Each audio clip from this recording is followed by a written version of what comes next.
નમસ્કાર મિત્રો, હું હિતેશ પરવાડિયા આપ સર્વેનું હાર્દિક સ્વાગત કરું છું. મિત્રો, આજે આપણે જે ડિસ્કશનનો ટૉપિક લીધેલો છે એ આત્મનિર્ભર ભારત ઉપરનો છે. એમાં પણ આપણે હમણાં 20 લાખ કરોડનું પેકેજ આપેલું છે. તો આજનો totally video 20 lakh crore package ઉપર જ આધારિત બનાવેલો છે. આમ તો સામાન્ય કરંટ સાથે જોડાયેલો ટૉપિક છે. હું આ વિડીયોની શરૂઆત થતાં પહેલાં આપ સર્વેને એક હાર્દિક વિનંતી કરું છું કે આ વિડીયોમાં પોલિટિકલ વ્યૂથી જો જોશો તો તમને મજા નહીં આવે, પણ એક વિદ્યાર્થીની દૃષ્ટિથી જોશો તો ઘણું બધું સમજવા મળશે. હવે આપણે વિડીયોની શરૂઆત કરીએ. મિત્રો, હાલમાં આપણે બધાને ખબર જ છે કે કોવિડ-19ને લીધે ઘણા દેશોની અંદર લોકડાઉન જોવા મળેલું છે અને ભારતમાં પણ આ વસ્તુની અસર જોવા મળેલી છે. તો એ સમય દરમિયાન આપણા માનનીય વડાપ્રધાન આપણી વચ્ચે આવીને 20 લાખ કરોડનું પેકેજ જાહેર કરેલું છે. તો એની અંદર કયા કયા પ્રકારની વ્યવસ્થા, કયા પ્રકારની વાત છે, કેટલું આપણને ડાયરેક્ટલી પબ્લિકને આપેલું છે, ઇનડાયરેક્ટલી કેટલું આપેલું છે, આ વિડીયો ટોટલી એના ઉપર જ એનાલિસિસ આપણે કરીએ છીએ. હું અહીંયા કોઈ જજમેન્ટ આપવા માટે નથી આવ્યો કે આ બેનિફિટ થશે અથવા નહીં થાય. બસ આપણું કામ છે આના ઉપર ડિસ્કશન કરવાનું અને એના ઉપરથી તારણ તમારે કાઢવાનું છે. તો કોઈ પણ પ્રકારનો ટાઈમ બગાડ્યા વગર વિડીયોની શરૂઆત કરીએ.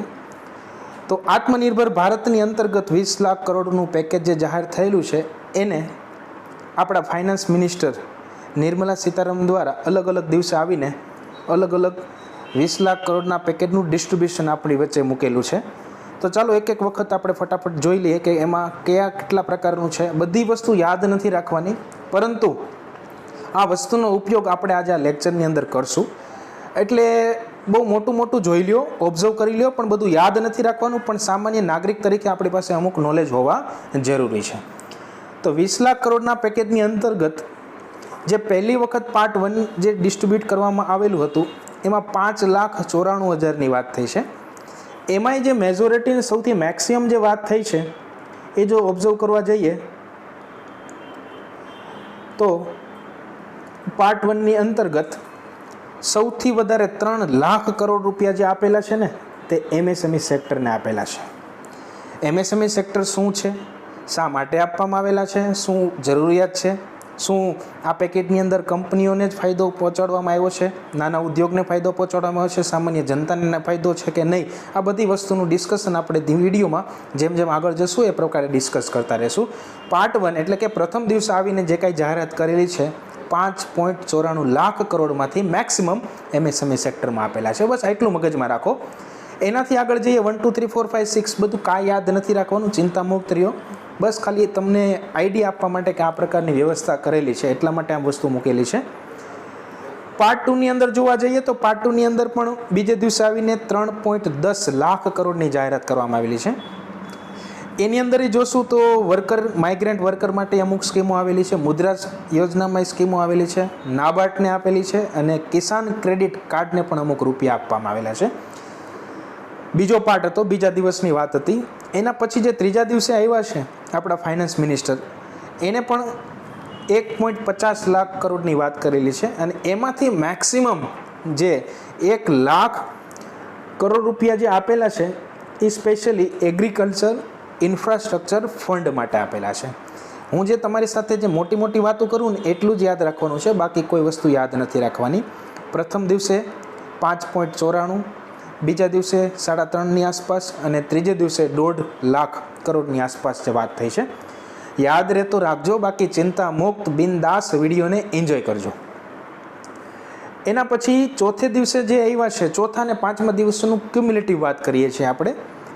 એમાં જો વધારે પડતો રસ ને વધારે પડતી જો વાત કરશું તો આપણે એના ઉપર મનરેગા ઉપર વાત કરશું, જે અહીંયા મેં તમારી સામે મૂકેલું છે મનરેગાનો આ આંકડો તો ખાસ યાદ રાખવાનો છે. અત્યાર સુધી હું તમને જે આંકડા દેતો કદાચ યાદ ન રાખો તો કાંઈ નહીં, પણ તમને પૂછાશે પેપરની અંદર અથવા પરીક્ષાની અંદર મનરેગા અંતર્ગત 20 લાખ કરોડના પેકેજની અંદર કેટલું ડિસ્ટ્રીબ્યુશન થયું છે, તો 40,000 કરોડ યાદ રાખવાનું છે. શા માટે તમને કઈ સ્પેશિયલ કેસમાં યાદ રાખો? કારણ કે મિત્રો આ વખતે સૌથી હાઈએસ્ટ એલોકેશન જો અત્યાર સુધીના મનરેગામાં થયું હોય ને તો આ વખતનું થયું છે. અને જે છેલ્લી સ્લાઇડ તમને છેલ્લી જે પીપીટીના સેન્સમાં દેખાય છે જે, એટલે કે આ પાર્ટની અંદર તો આ પાર્ટની અંદર આખું ક્યુમ્યુલેટિવ એટલે કે કમ્બાઈન કરવામાં આવ્યું છે પાર્ટ 1, પાર્ટ 2, પાર્ટ 3, પાર્ટ 4 અને પાર્ટ 5. અને એની અંદર ફાઇનાન્સ મિનિસ્ટરે એ પણ કીધું છે કે આ 20 લાખ કરોડની અંતર્ગત જે પહેલાં પણ પ્રધાનમંત્રી ગરીબ કલ્યાણ યોજનામાં જે કાંઈ આપવામાં આવ્યા હતા એ અને આરબીઆઈ દ્વારા જે માર્ચ મહિનાની આસપાસ અથવા માર્ચ મહિના પહેલાં જે કાંઈ પણ સ્ટેપ લેવામાં આવેલા છે આ બધા આંકડાને કમ્બાઈન કરી અને જો ટોટલ પેકેજ આપણે જોવા જઈએ તો ટોટલ પેકેજ આપણે જે આંકડો મળ્યો છે ગ્રાન્ડ ટોટલ આટલું આવે છે 20,97,000 કરોડની વાત થાય છે, near about the 21 lakh rupees. તો હવે આવી રીતે જોવા જઈએ ને જો કદાચ તમે વિચારો તો 20 લાખ કરોડ અને માનનીય પ્રધાનમંત્રીએ પોતાની સ્પીચની અંદર 130 કરોડ ભારતની જનતાની વાત કરેલી છે. નિયર અબાઉટ ચેક કરવા જઈએ તો કદાચ માણસની પહેલી મનસા એવી થાય કે પર પર્સન વ્યક્તિગત જો ખાતામાં નાખી દઈએ તો કેટલા રૂપિયા થાય મિત્રો? એક્ઝેક્ટલી આંકડો તો નથી જોતો પણ 15,000ની આસપાસ થાય. તો ઘણાને એમ થાય કે હાલો વિડીયો બંધ કરી દઈએ, કંઈ આમાં આપણે મળ્યું નથી ને મળવાનું નથી, વિડીયોમાં કાંઈ મળશે નહીં.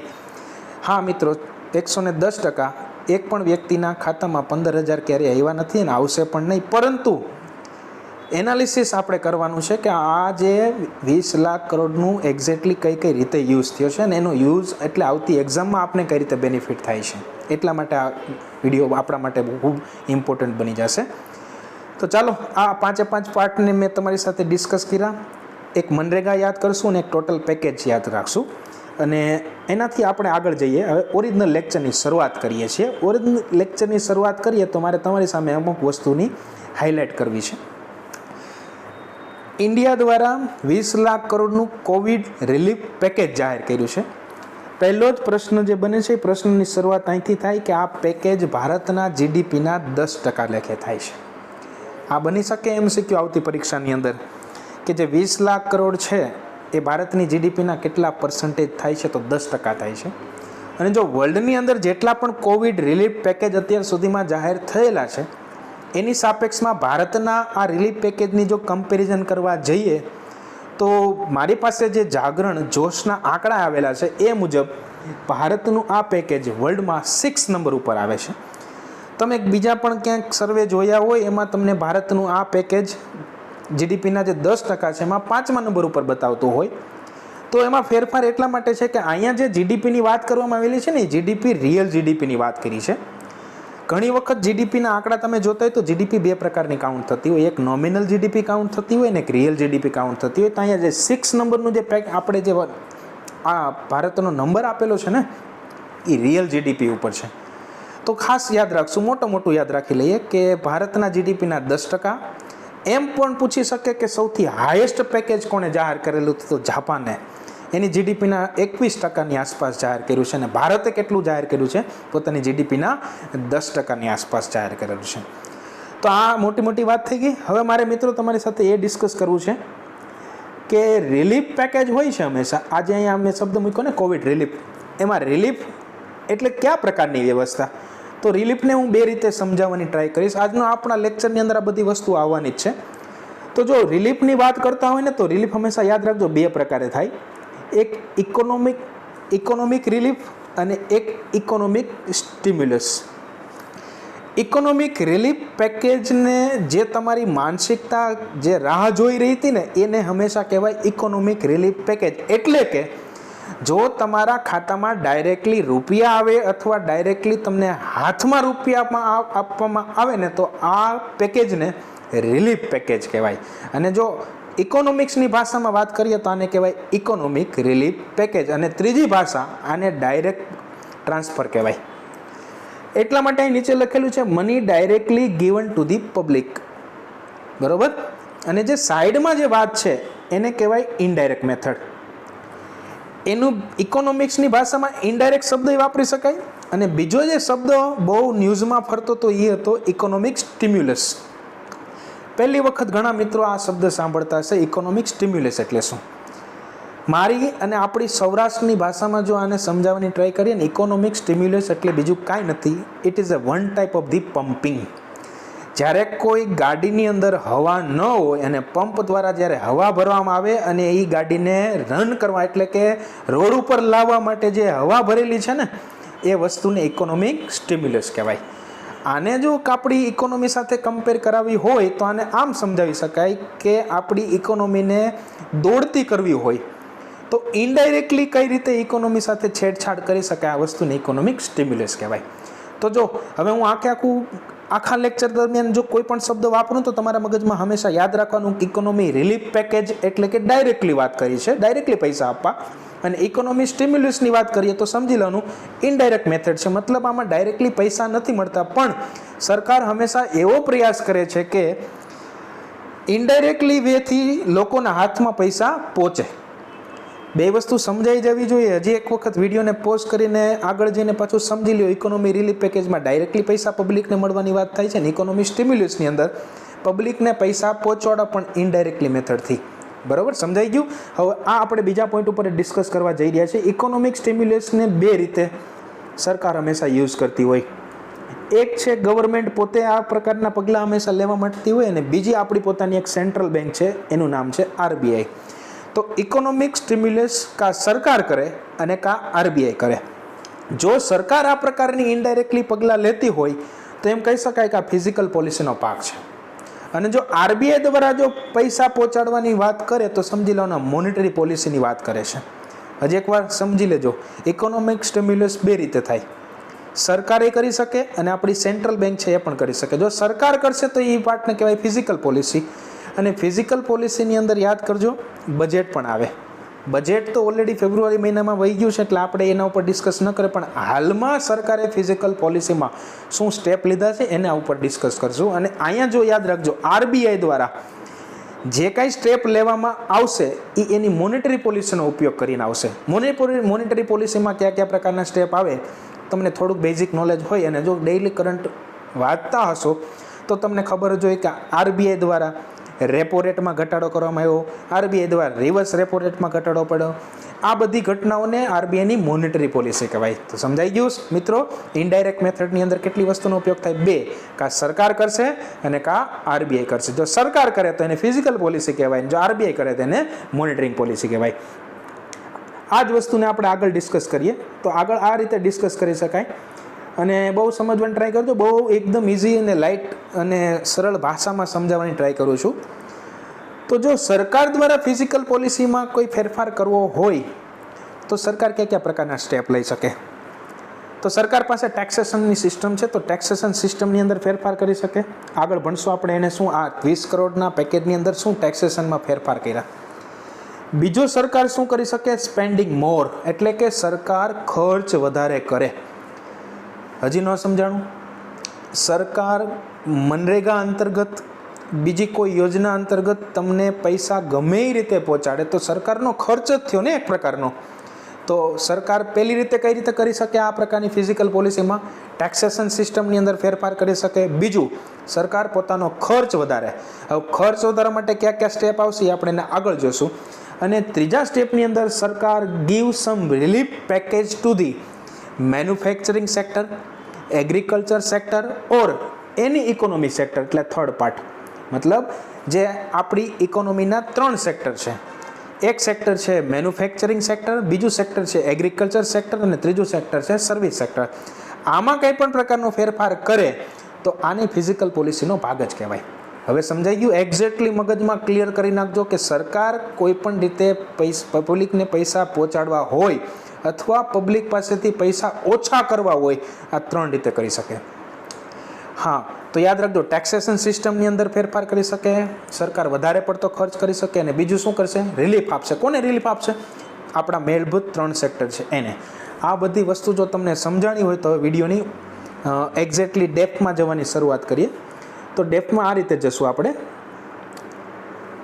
લેક્ચરની શરૂઆતમાં જ પહેલો પ્રશ્ન આપણે જનરલી ઊભો થાય કે આ 20 લાખ કરોડનું જે પેકેજ છે એની જરૂરિયાત શું પડી, અથવા શા માટે સરકારે આવડું મોટું જે GDPના 10% છે એ પેકેજ આપણી સામે જાહેર કરેલું છે. તો જે આપણે COVID-19 ઉર્ફે કોરોના જે મહામારી આખા વિશ્વ લેવલ ઉપર ફેલાયેલી છે એ અંતર્ગત એને એની ચેનને બ્રેક કરવા માટે આખા વિશ્વએ જે પગલું ભર્યું છે ને એ પગલાંનું નામ હતું લોકડાઉન. તો લોકડાઉનની શરૂઆત ભારતમાં ક્યારથી થઈ છે? તો સ્વાભાવિક યાદ કરીએ, અત્યારે લોકડાઉન 4.0નો એન્ડ ઉપર છીએ. તો પ્રથમ લોકડાઉનની શરૂઆત થઈ હતી 25 માર્ચથી થઈ છે. અને જે 4.0 આ વિડીયો જ્યારે હું રેકોર્ડ કરું છું ત્યાર સુધીમાં છેલ્લી જે ડેડલાઇન આવેલી છે 31 મે સુધીની જ છે.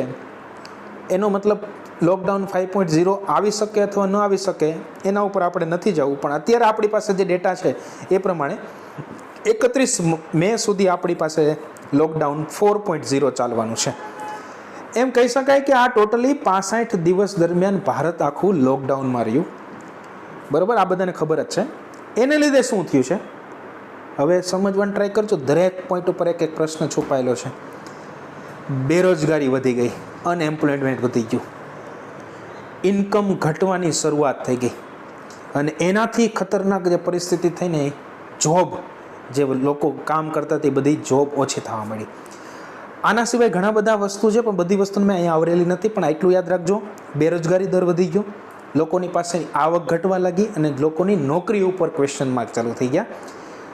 તો શું થયું સાહેબ? આ વસ્તુ થાય તો એક વસ્તુ યાદ રાખજો, આ ત્રણેય વસ્તુને જો ક્યુમ્યુલેટિવ ભેગું કરો તો યાદ રાખજો, money with the people is decrease. This is the important turning point. લોકો પાસે રહેલા પૈસા ઘટવા માંડ્યા. લોકો પાસે રહેલા જો પૈસા ઘટવા માંડ્યા તો યાદ રાખજો, એ ડિમાન્ડ ઓછી કરશે, એટલે કે માંગ ઓછી કરશે. મારી પાસે પૈસા નથી તો હું ડિમાન્ડ ઓછી કરીશ. ડાયરેક્ટલી આ રીતે સમજી શકાય. અને જો કોઈ પણ ઇકોનોમીની અંદર જ્યારે ડિમાન્ડ સતત ઘટવા લાગે, એનો મતલબ એવો કે માંગ જ માર્કેટમાં ક્રિએટ થતી નથી, તો એ આખી સિસ્ટમ, એટલે કે એની જીડીપી, એ દેશ અથવા એ દેશની જીડીપીની અંદર જે વ્યવસ્થા જોવા મળે ને એને આપણે કહેવાય મંદી. મંદીનું જે બેઝિક સ્ટેપ છે ને એને કહેવાય ડિફ્લેશન. બરાબર? જો મોંઘવારી હોય ને તો મોંઘવારીને આપણે ઇન્ફ્લેશન કહીએ, અને આ એનું વિરુદ્ધાર્થી છે, એટલે કે ડિફ્લેશન, એટલે મંદી આવી. આમ કહી શકાય ને, લોકો પાસે બેરોજગારી વધી ગઈ, પૈસા નથી, જોબ નથી, એની પાસે પૈસા નથી, પૈસા નથી એટલે ડિમાન્ડ નથી કરતા, ડિમાન્ડ નથી કરતા એટલે માર્કેટની અંદર મંદી આવી ગઈ. મંદી આવી જવા હોવાથી ઇકોનોમી એક્ટિવિટીઝ ઓટોમેટિકલી ઘટવા લાગે. ઇકોનોમી એક્ટિવિટી એનો મતલબ એવો કે એક ચેઇન હોય ડિમાન્ડ સપ્લાયની. જો ડિમાન્ડ વધારે થાય તો સપ્લાય પણ એ પ્રમાણે સામે પુરવઠો પૂરો પાડવો પડે. પણ અહીંયા ઇકોનોમી એક્ટિવિટી એકદમ ઘટી ગઈ, અને ઇકોનોમી એક્ટિવિટી ઘટવાથી શું અસર થાય? ઇકોનોમી એક્ટિવિટી ઘટે એટલે ઓટોમેટિકલી સીધી જ વસ્તુ છે, ભારતની જીડીપી, અહીંયા લખેલું છે ને, ભારતની જીડીપી ઘટવા માંડી. અને યાદ રાખજો, ભારતની જીડીપી સતત ઘટવા લાગે. આ ભારતનો સિનારીઓ નથી, આખા વર્લ્ડનો સિનારીઓ છે, પણ આપણે અત્યારે ભારત વિશે જ ડિસ્કસ કરીએ છીએ. આ જીડીપી સતત ઘટવા લાગે, અને એવું કહેવાય છે કે કોઈ પણ સતત 2 વખત કન્ઝિક્યુટિવ ક્વાર્ટર્સ દરમિયાન જીડીપી વૃદ્ધિ દર ઘટે. એનો મતલબ એવો, હવે ક્વાર્ટર અહીંયા આવ્યું આપણા માટે, તો વર્ષમાં ટોટલ 4 ક્વાર્ટર હોય, અને 4 ક્વાર્ટરમાંથી જો 2 ક્વાર્ટર દરમિયાન જીડીપીનો ઘટાડો સતત જોવા મળે તો સમજી શકાય. અને હવે એને જે નવું નામ આપવામાં આવ્યું છે ને એ મોટો ભાઈ છે. અને મોટો ભાઈ એ એવું કંઈક કહે છે કે આ જે તમારી જે ઘટના થવાની છે ને એ આ બહુ ખતરનાક, અને આનું નિરાકરણ થવું ને એ બહુ ડિફિકલ્ટ છે. એને કહેવાય રિસેશન ઇન માર્કેટ. તો પહેલાં શું આવે? પહેલાં ડિફ્લેશન આવે, અને ડિફ્લેશન સતત 2 વખત આપણે વૃદ્ધિ દરમાં ઘટાડો બતાવે એટલે સમજી જાય માર્કેટમાં રિસેશન આવી ગયો. એટલે આખી માર્કેટ કેવી પડી ભાંગી.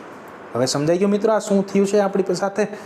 તો ઘટના આવી હતી, હજી એકવાર રિપીટ કરી દો આખો સ્ટેપ. શું કહેવા માગું છું? અનએમ્પ્લોયમેન્ટ, ઇન્કમ નથી લોકો પાસે, જોબ નથી એટલે કે પૈસા નથી, પૈસા નથી એટલે ડિમાન્ડ નથી થતી, ડિમાન્ડ નથી થતી એટલે મંદી આવી, અને મંદી સતત 2 ક્વાર્ટર સુધી થાય એટલે શું આવી જાય? રિસેશન માર્કેટમાં આવી જાય. અને જો આવું થાય, ભારત છે ને ડેવલપિંગ કન્ટ્રી છે, એટલે એને આ વસ્તુમાં જતાં પહેલાં વિચારવું પડે. અને એના માટે જ આપણે તો બહુ સામાન્ય વ્યક્તિ છીએ ને, સામાન્ય નાગરિક છીએ, પણ ઉપર જે આપણે ઉપર બેઠા છે એ વ્યક્તિ આનું સોલ્યુશન તો ગોતવું પડે ને. તો આના સોલ્યુશન સ્વરૂપે હવે શું કરવું પડે? કોઈક તમને પ્રશ્ન પૂછે કે પ્રોબ્લેમ તો દુનિયામાં ઢગલાબંધ છે, પ્રોબ્લેમ ન સાંભળો, પ્રોબ્લેમના સોલ્યુશન શું છે એ બતાવો અમને. અને આજે આપણે વિદ્યાર્થી જીવનની અંદર જો કોઈ પણ પ્રકારની પ્રિપરેશન કરીએ તો આપણે હંમેશા પ્રોબ્લેમેટિક નહીં બનવાનું, સોલ્યુશન ઓરિએન્ટેડ જવાનું. કારણ કે પ્રોબ્લેમ તો દરેકના જીવનમાં રહેવાના છે. એવી રીતે ઇકોનોમીમાં પ્રોબ્લેમ તો રહેશે જ. આ પ્રોબ્લેમને આપણે સમજ્યા, પ્રોબ્લેમમાં એનું રુદન નથી કરવાનું હોય, પ્રોબ્લેમનું સોલ્યુશન ગોતવાનું છે.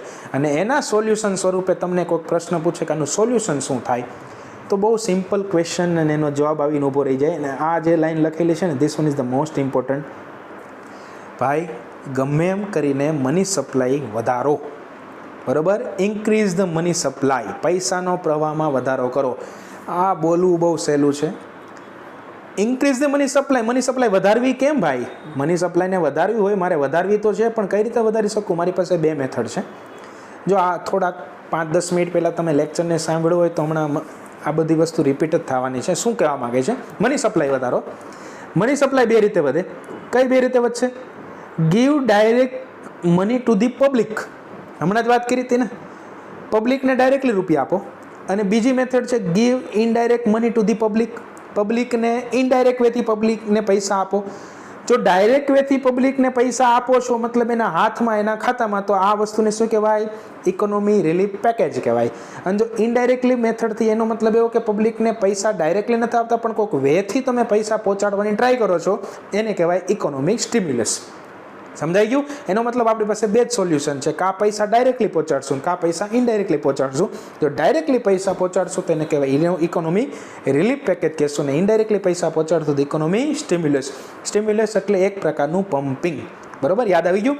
હવે આપણે આને શું છે, ડેપ્થમાં એનાલિસિસ કરવાની ટ્રાય કરીએ કે ડાયરેક્ટલી મેથડથી જાશું આપણે. આ 20 લાખ કરોડમાં સરકારે કોઈ ડાયરેક્ટલી પૈસા પહોંચાડવાની ટ્રાય કરી છે, એના ઉપર એનાલિસિસ કરશું. અને ઇનડાયરેક્ટલી મેથડથી પૈસા પહોંચાડવાની ટ્રાય કરી, એનું પણ એનાલિસિસ કરશું. આ વિડીયોનો એક જ તાત્પર્ય છે, 20 લાખ કરોડમાં કોને કેટલા મળ્યા એ નથી જોવાનું, સરકારે કયા પ્રકારના સ્ટેપ લીધેલા છે એના ઉપર આપણે એનાલિસિસ કરવાનું છે. ચલો આપણે આગળ જઈએ. સ્ટેપ 1 પાર્ટ 1 લઈએ છીએ, ધ્યાન આપજો. પાર્ટ 1 ની અંદર શું આપણે લઈએ છીએ? ઇનડાયરેક્ટ મેથડનો ઉપયોગ કરીએ. ડાયરેક્ટલી મેથડ ઉપર નથી જતા. અને ઇનડાયરેક્ટલી મેથડની અંદર જે પહેલો શબ્દ વાપરેલો છે, ઇકોનોમી સ્ટિમ્યુલસ. થોડીક વાર પહેલાં જ મેં તમને લેક્ચરની શરૂઆતમાં જ કીધું હતું કે ઇકોનોમી સ્ટિમ્યુલસ બે રીતે થશે, કા ગવર્મેન્ટ કરશે અને કા આરબીઆઈ કરશે. સમજાઈ ગયું? યાદ આવે છે ને લેક્ચરમાં? ગુડ. જો ગવર્મેન્ટ કરશે તો ગવર્મેન્ટ 3 રીતે કરી શકે, કા ટેક્સેશન સિસ્ટમમાં ફેરફાર કરશે, કા પોતાનું ખર્ચ એટલે કે સ્પેન્ડિંગ વધારે કરશે, અને કા ઇકોનોમી સેક્ટર છે આપણા એને રિલીફ આપશે. અને મેં કીધું હતું ને, ઇકોનોમી સેક્ટર એટલે કયા કયા સેક્ટર? મેન્યુફેક્ચરિંગ સેક્ટર હોઈ શકે, એગ્રીકલ્ચર સેક્ટર હોઈ શકે, અને સર્વિસ સેક્ટર હોય છે.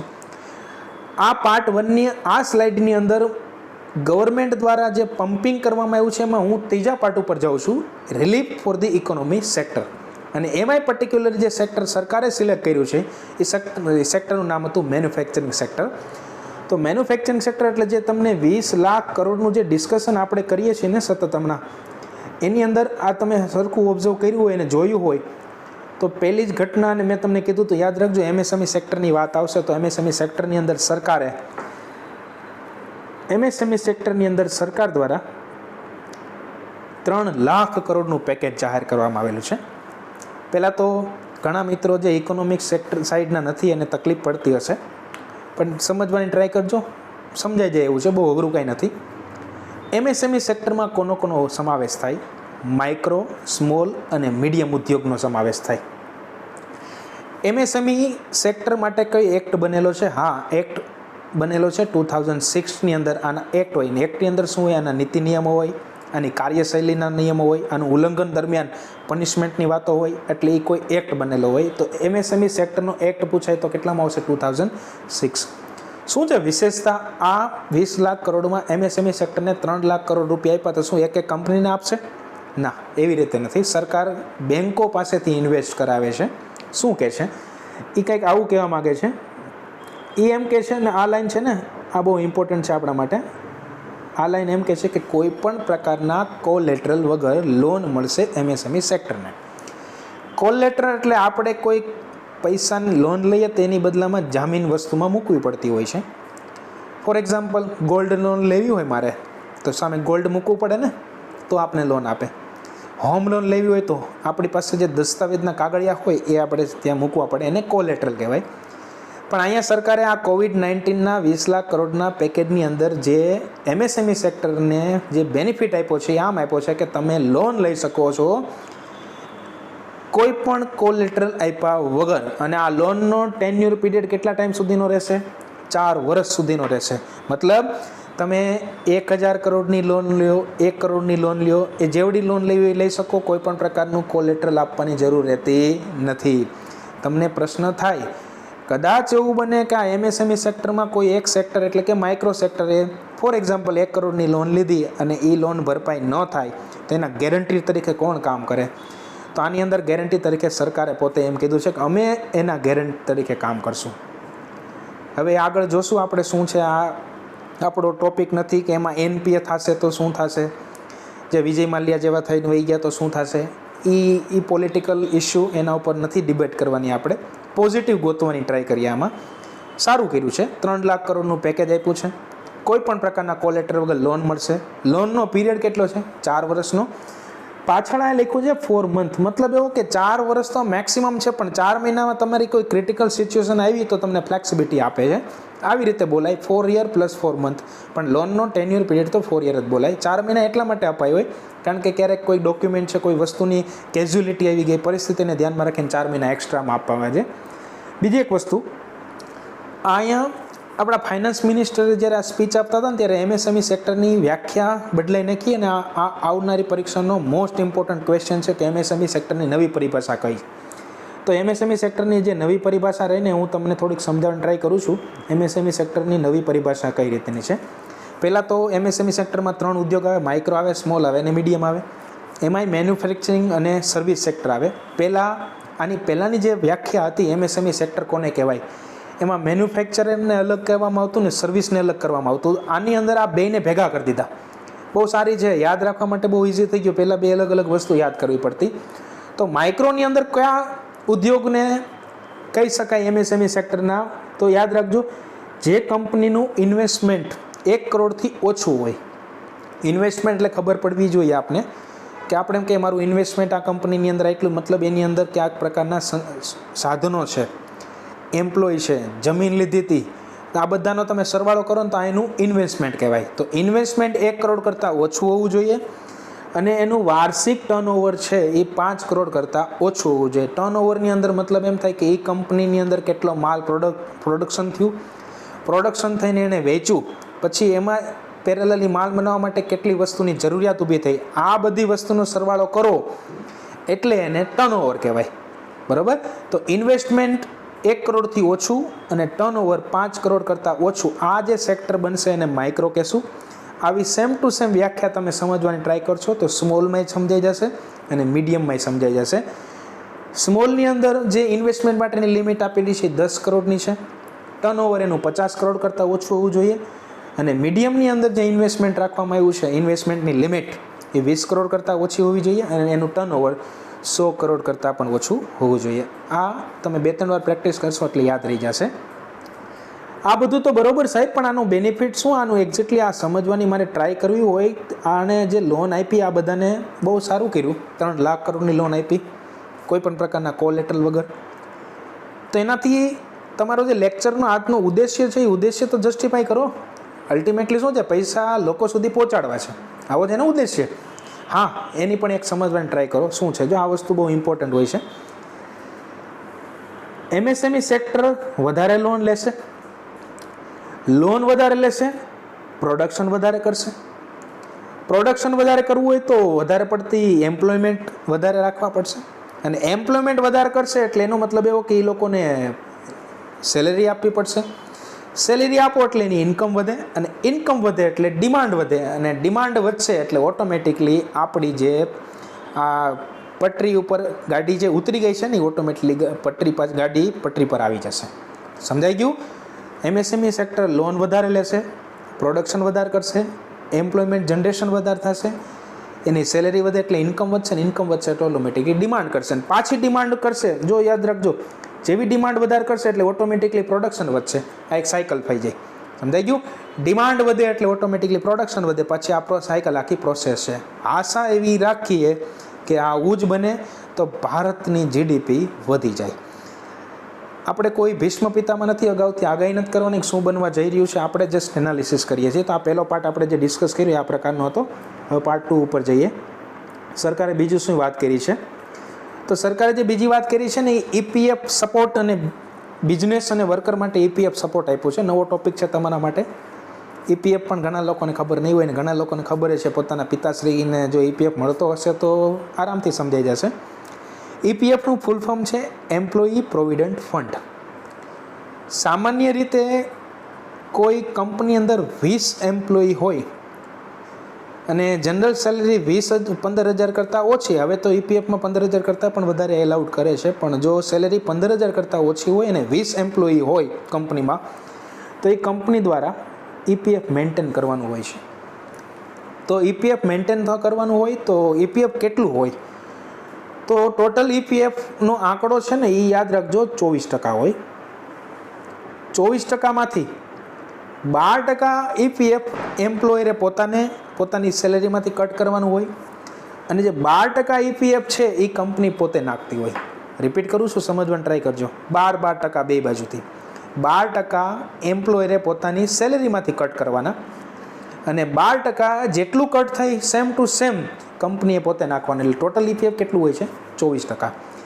ફોર એક્ઝામ્પલ સમજવાની ટ્રાય કરીએ કે જો 15,000 સેલેરી હોય, 15,000 સેલેરી, તો 15,000ના 12% કટ થઈ જશે અને જેટલા કટ થાય એટલા જ પાછા કંપની નાખે. આ ઈપીએફની સામાન્ય પરિભાષા હોય. બરાબર?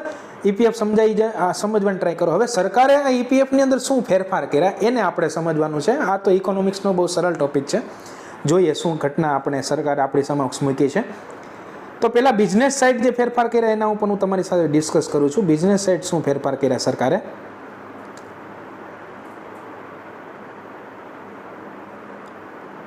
ચાલો, બિઝનેસ સાઇડ જે સરકારે ફેરફાર કર્યા. કન્ડિશન નંબર 1, જો એમ્પ્લોયરની સેલેરી 15,000 કરતાં ઓછી હશે, યાદ રાખજો કન્ડિશન. અને બીજી કન્ડિશન, કંપનીમાં એમ્પ્લોયીની સંખ્યા 100થી ઓછી હોય. મતલબ એવો, સરકાર આમાં કંઈક બેનિફિટ આપવાની ટ્રાય કરે છે, પણ સરકારે પોતે કન્ડિશન મૂકી હોય ને. કન્ડિશન એવી મૂકેલી છે કે જે કંપનીમાં એમ્પ્લોયી છે ને એ ટોટલ 100 કરતાં ઓછા હોવા જોઈએ અને એ 100 એમ્પ્લોયરની સેલેરી 15,000 કરતાં ઓછી હોય તો હવે જે બેનિફિટ આપણે આ જે પેકેજમાં આપ્યું છે ને પેકેજ આપ્યું, ટોટલ ઈપીએફ કેટલું હમણાં હું બોલ્યો તો 12, એટલે કે 12 + 12 = 24. આ 24% totally paid by the government for the next 3 months. Repeat કરું, સમજવાનું ટ્રાય કરજો હજી એકવાર. એવી કોઈ કંપની છે કે જેની અંદર 100 એમ્પ્લોયરથી ઓછા હોય અને આ એમ્પ્લોયરની સેલેરી 15,000 કરતાં ઓછી હોય, તો જે ટોટલ 24% ઈપીએફ કપાતું, એટલે એમાં કોનો ભાગ હતો? 12% એમ્પ્લોયરનો હતો, 12% કંપનીનો હતો. ટોટલ 24% ઈપીએફ સરકાર ભરશે આવતા 3 મહિના માટે. બરાબર?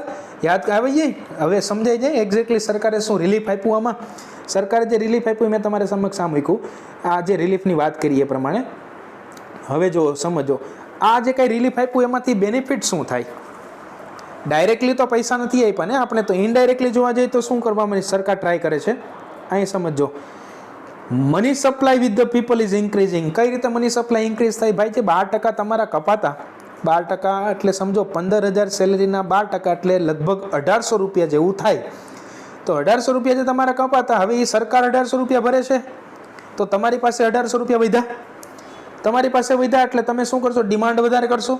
ડિમાન્ડ વધારે કરશો એટલે શું થશે? પ્રોડક્શન વધારે થશે. પ્રોડક્શન વધારે થશે એટલે શું થશે? એમ્પ્લોય જનરેશન વધારે થશે. એમ્પ્લોય જનરેશન વધારે થશે એટલે અલ્ટિમેટલી શું થયું? ઇન્કમ વધશે. ઇન્કમ વધશે એટલે પાછું શું કરશો? ડિમાન્ડ કરશો. ડિમાન્ડ વધારે કરશો એટલે પ્રોડક્શન થશે, એટલે એક સર્કલ, એટલે કે એક સાયકલ સ્ટાર્ટ થઈ જશે. ક્લિયર થઈ ગયું?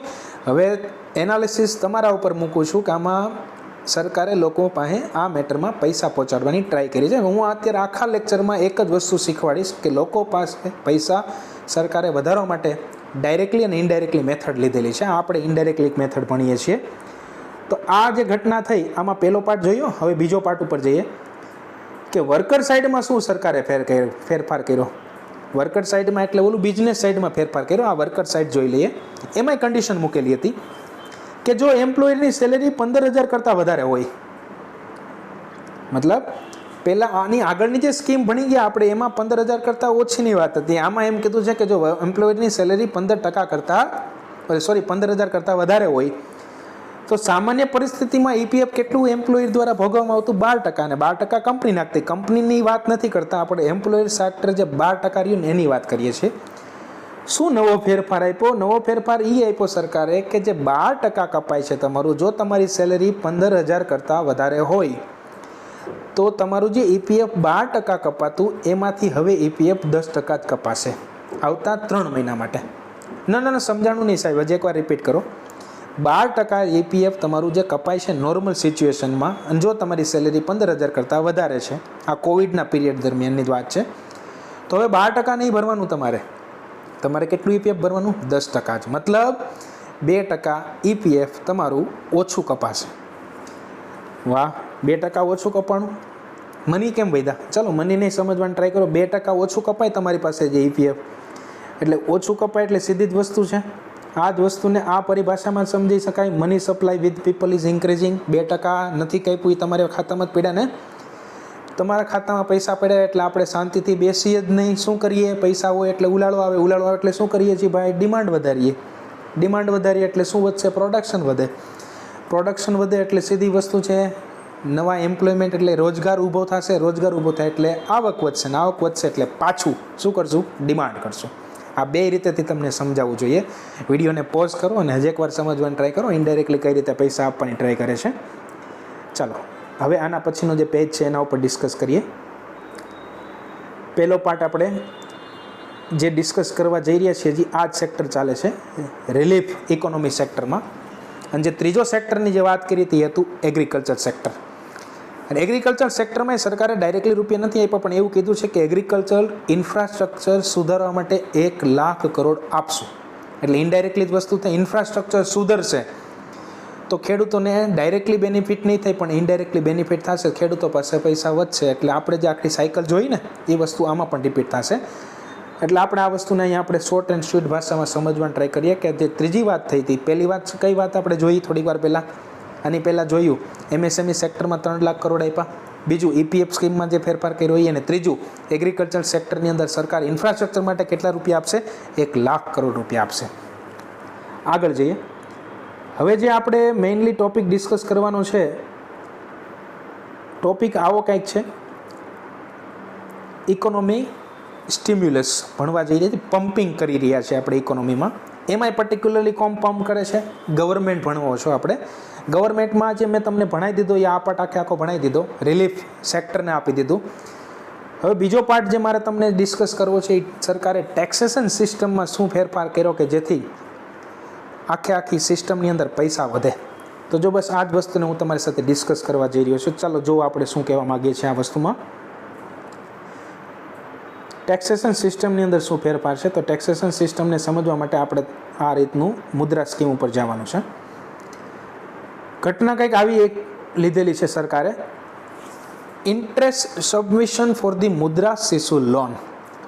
ના સમજાણું સાહેબ, થોડુંક ધીમી ગતિએ સમજાવો. પહેલી લાઈન તો સમજવાની ટ્રાય કરો. ઇન્ટરેસ્ટ સબમિશન એટલે શું? જ્યારે કોઈ લોન લીધેલી હોય એની અંતર્ગત જે 8% વ્યાજ હોય, 7% હોય, 6% હોય, 5% હોય, સરકાર અચાનક આવીને એવી જાહેરાત કરી દે કે 2% અમે તમારા તરફથી ભરશું, એને કહેવાય ઇન્ટરેસ્ટ સબવેન્શન. ક્લિયર થાય છે મિત્રો? મતલબ બીજી એક શબ્દ એ ઉપર ધ્યાન રાખો, મુદ્રા. મુદ્રા એટલે આપણે ખબર છે કે આ એક પ્રકારની રીફાઇનાન્સ એજન્સી છે જે બેંકોને લોન આપે છે. અને આ બેંકો કોને લોન આપશે ભાઈ?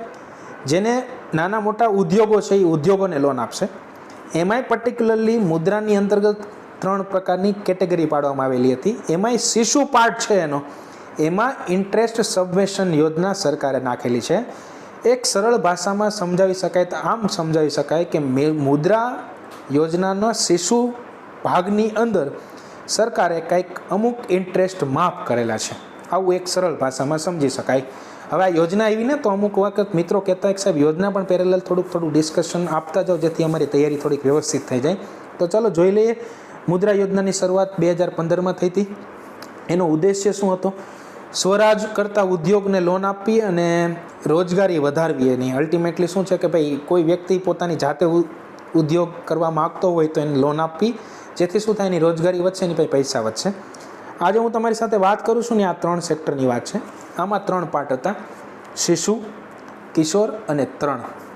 શિશુ અંતર્ગત 50,000 રૂપિયા મળે છે, કિશોર અંતર્ગત 50,000થી 5 લાખની લોન મળે છે અને તરુણની અંતર્ગત જોવા જાવ તો 5 લાખથી લઈને 10 લાખની વાત કરે છે. તો હવે તમને આ લાઈન ક્લિયર થઈ જવી જોઈએ મિત્રો કે સરકારે જે ઇન્ટરેસ્ટ સબવેશન આપેલું છે એ કોના માટે આપેલું છે. તો ખાસ યાદ રાખજો, શિશુની અંતર્ગત આપેલું છે, બાકીના બેમાંથી એકેમાં કંઈ આપેલું નથી. બરાબર, મુદ્રા યોજના યાદ રહેતો રાખજો. બાકી યાદ રાખજો કે સરકારે ઇન્ટરેસ્ટ સબવેશનની મુદ્રા શિશુની અંદર અમુક પર્સન્ટેજ માફ કરેલા છે. આ શું થયું, ટેક્સેશન સિસ્ટમમાં ફેરફાર કર્યો કે ન કર્યો? ટેક્સેશન સિસ્ટમમાં ફેરફાર થાય તો ઇનડાયરેક્ટલી રીતે મની વધશે જ માર્કેટમાં, આવું સરકારનું એક ધારણા છે. હવે આપણે આ વસ્તુને આગળ બીજી એક રીતે સમજવાની ટ્રાય કરીએ. This one is the most important topic. પેપરની અંદર કેટલી બધી વાર પૂછાઈ ગયો છે આ ટોપિક, જોવાની ટ્રાય કરીએ આ શું છે એક્ઝેક્ટલી. તો ઘટના કંઈક આવી છે, સોરી એક મિનિટ,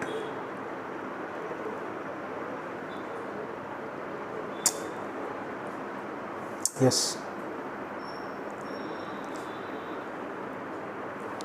કિસાન ક્રેડિટ કાર્ડ, જેને આપણે શોર્ટમાં કેસીસીના નામે ઓળખીએ છીએ. કિસાન ઉપરથી ખેડૂતની વ્યાખ્યા મળી જાય. શરૂઆત થઈ છે 1998ની અંદર. આમાં એક લાઈનો લખેલી છે, થોડુંક વાંચવાની ટ્રાય કરજો પેરેલલ, એટલે મજા આવશે. એમાં એમ કીધું છે કે 1.60 લાખની જો લોન લેવી હોય ને તો કોઈ પણ પ્રકારના કોલેટરલ વગર મળે અને મેક્સિમમ તમને 3 લાખ સુધીની લોન મળે, આ સામાન્ય પરિસ્થિતિમાં. અને એનું જે વ્યાજ રહેતું ને 7% હતું. મૂળભૂત રીતે આ લોનનું વ્યાજ છે 9%, પણ 2% સરકાર સહાય આપે છે. આ બેઝિક ડિટેલ છે. મતલબ એવો કે કોઈ આપને પૂછે કે ભાઈ કિસાન ક્રેડિટ કાર્ડની અંતર્ગત શું હતું, તો યાદ રાખવાનું 1.60 લાખની લોન કોઈ પણ પ્રકારના કોલેટરલ વગર, અને મેક્સિમમ લોન કેટલી મળે છે 3 લાખની. કેટલા ટકા વ્યાજ ભરવું પડે ભાઈ? 7%. પણ એમાં સરકાર કેટલી સબસિડી? મૂળભૂત 9% હોય છે, પણ એમાં 2% સરકાર આપે, એટલે કેટલા ટકા ભરે છે કિસાન? 7%. સાહેબ આ તો યોજના થઈ ગઈ. આજના લેક્ચરને અનુકૂળમાં જોવા જાય તો શું આમાં ફેરફાર કર્યો છે ટેક્સેશન સિસ્ટમની અંદર, એટલે એક પ્રકારના 2%, 3% વ્યાજની અંદર શું ફેરફાર કર્યા, તો વ્યાજની અંદર શું ફેરફાર કર્યા છે જોઈ લો. છેલ્લી લાઈનમાં બહુ સરસ ને સમજાવવાની ટ્રાય કરી છે. સરકારે જે સુધારો આપણી સમક્ષ મૂક્યો છે, એ સુધારો આવો કંઈક મૂક્યો છે. 31 ઓગસ્ટ 2020 સુધીમાં આગળની લોન પૂરી કરી લ્યો. મતલબ એવો કે જે 1.60ની લોન લીધેલી છે કે 3 લાખની લોન લીધેલી છે, આ બધી લોનને તમે 31/8/2020 સુધીમાં પૂરી કરી લ્યો તો નવી લોન તમને 5 લાખ સુધી મળશે અને એનું વ્યાજ ખાલી 4%. આગળ કેટલું વ્યાજ હતું? 7%. મતલબ 3%નો ઘટાડો થાય છે. ટોટલ લોનનું વ્યાજ તો જે હતું એ ટોટલ કેટલા ટકા હતું? 9%. પણ તમને કેટલા ટકા વ્યાજમાં મળશે હવે? 4%. મતલબ સરકાર કેટલું ભોગવું છે? 5%. આ જે રિલીફ પેકેજ આવ્યું ને એમાં એટલો સુધારો કિસાન ક્રેડિટ કાર્ડની અંદર આપ્યો. ને જો હવે તમે વિચાર કરો, જે 5 મેં પહેલા દિવસ, બીજા દિવસ, ત્રીજા દિવસ જે ફાઇનાન્સ મિનિસ્ટર આવીને જે એક્સપ્લેન કરતા ને, એમાં યાદ કરજો ને, પેજ ઉપર જાશો તો તમને ખબર પડશે કિસાન ક્રેડિટ કાર્ડની અંદર સરકારે અમુક રૂપિયા નાખ્યા. એ શું કામ નાખ્યા? મેઇનલી આ રીઝન માટે નાખ્યા છે કે હવે સરકારે જે 2% આપતા ને આપને વ્યાજ સહાય, હવે એ 3% એના પોતા ઉપર બર્ડન વધશે. એનાથી શું થાય? ખેડૂતો વધારે લોન લે. તો ખેડૂતો વધારે લેશે એટલે સ્વાભાવિક છે એની પાસે રૂપિયા આવશે. રૂપિયા આવશે એટલે સ્વાભાવિક છે એ ખરીદી વધારે કરશે. ખરીદી વધારે કરશે એટલે પ્રોડક્ટ ડિમાન્ડ વધારે કરશે. ડિમાન્ડ કરશે વધારે એટલા માટે પ્રોડક્શન વધારે કરવું પડશે. અને પ્રોડક્શન વધારે કરો એટલે આખી જે સાયકલ હું તમારી સામે કન્ટિન્યુઅસલી રિપીટ કરું છું, એ સાયકલ અહીં પાછી રિપીટ થશે. તો ફટાફટ એકવાર રિવિઝન કરી લ્યો ને જોઈ લો. કિસાન ક્રેડિટ કાર્ડ શરૂઆત ત્યારે થઈ 1998માં. સામાન્ય પરિસ્થિતિમાં શું હોય? 1.60 લાખની લોન તમને કોઈ પણ પ્રકારના કોલેટરલ વગર મળે. મેક્સિમમ 3 લાખ સુધીની મળે છે. 7% વ્યાજ હોય છે. અત્યારે શું ફેરફાર થયો? ફેરફાર એટલો થયો કે હવે લોન તમને 5 લાખ સુધીની મળશે, પણ પહેલાં રીપે કરી દો. બરાબર? અને કેટલા ટકા સુધી? 4%. આ જે હતું મેં તમારી સામે જે ડિસ્કસ કર્યું આ ટોપિક હતો. હવે આપણે જે ત્રીજો પાર્ટ તમારી સામે ડિસ્કસ કરવા જઈ રહ્યા છીએ, બહુ ઇમ્પોર્ટન્ટ પાર્ટ છે અને જેની રાહ લોકો જે જોતા હોય અને ઘણી બધી વાત ડિસ્કસ કરતા હોય કે સરકારે કયા પ્રકારનું ખર્ચ કર્યો છે, તો 20 લાખ કરોડમાં શું ખર્ચ કર્યો છે. તો ત્રીજો પાર્ટ સરકાર જ હાલે છે, હજી RBI નથી ચાલુ, હજી તો ઘણું બધું ચાલવાનું છે આમાં. ઇકોનોમી સ્ટિમ્યુલસ એટલે પમ્પિંગ સેક્ટર. પમ્પિંગ કોણ કોણ કરી શકે? સરકાર કરી શકે, RBI કરી શકે. અત્યારે આપણે કોને ભણી રહ્યા છીએ? સરકારને ભણી રહ્યા છો.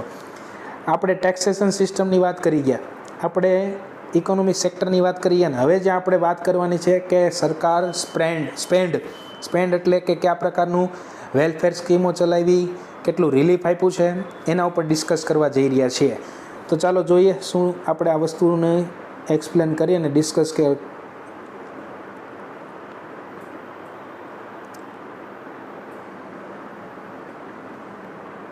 પહેલો પોઈન્ટ, પ્રધાનમંત્રી ગરીબ કલ્યાણ યોજના.